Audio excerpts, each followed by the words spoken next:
bienvenue sur la chaîne de Hannibal Lecter. Aujourd'hui, j'ai envie d'explorer avec vous le pouvoir transformateur du pardon.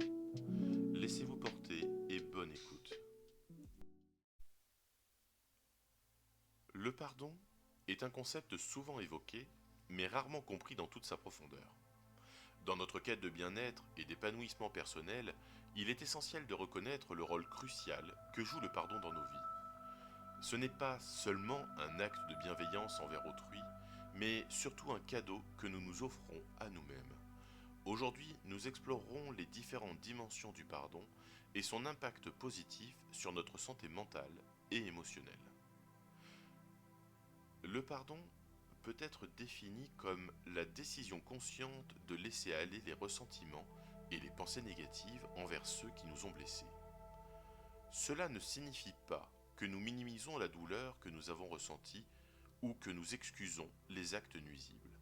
Au contraire, le pardon est un acte de courage qui nous permet de reconnaître notre souffrance tout en choisissant de ne pas en être défini. Parmi les bienfaits du pardon, le premier que l'on peut souligner, c'est la libération émotionnelle. Lorsque nous gardons rancune, nous portons un fardeau émotionnel lourd qui peut affecter notre santé mentale. Le pardon nous libère de ce poids, réduisant ainsi l'anxiété, la dépression et le stress.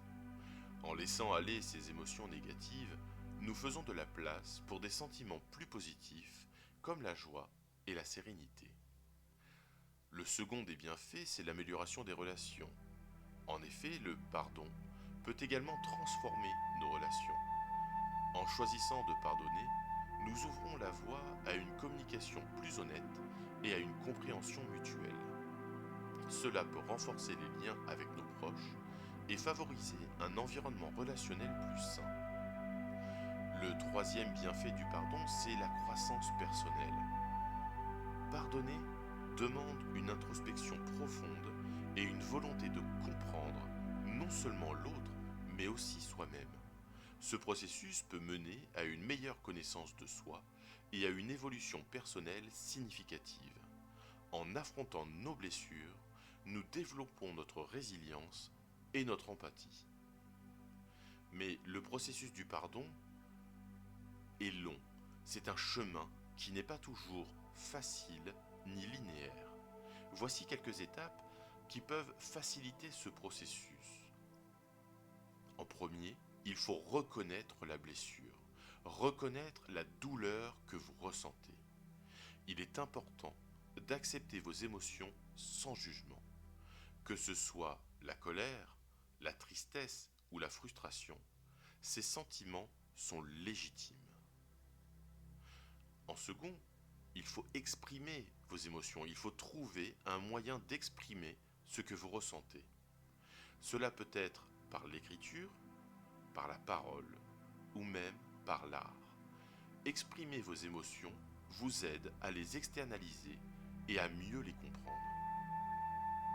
Le troisième point, c'est de choisir de pardonner.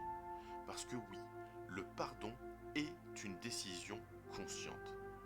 Il peut être utile de réfléchir aux raisons pour lesquelles vous souhaitez pardonner.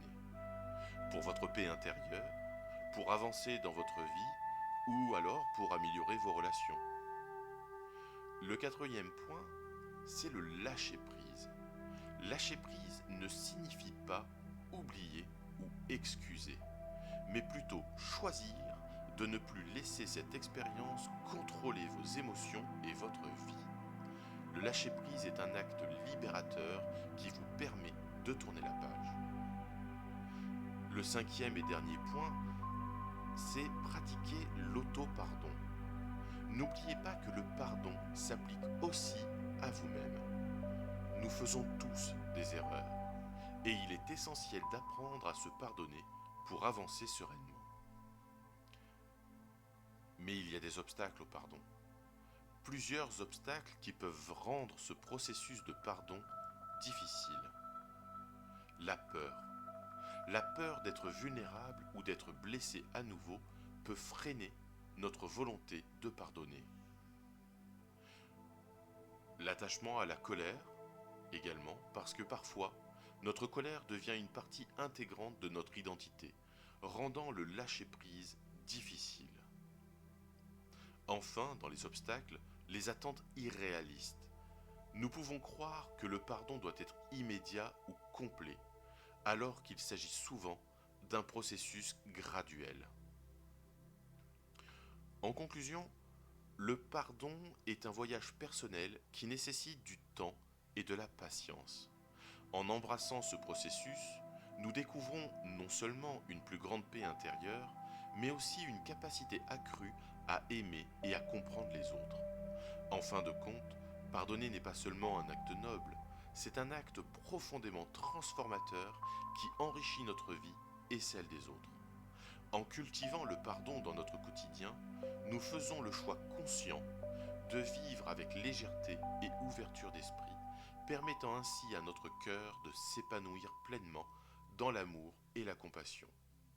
Que ce chemin vers le pardon soit pour vous une source d'inspiration et de transformation personnelle profonde. Pour plus de réflexion, de connaissance de soi et de bien-être, likez, abonnez-vous à ma playlist méditation et à bientôt.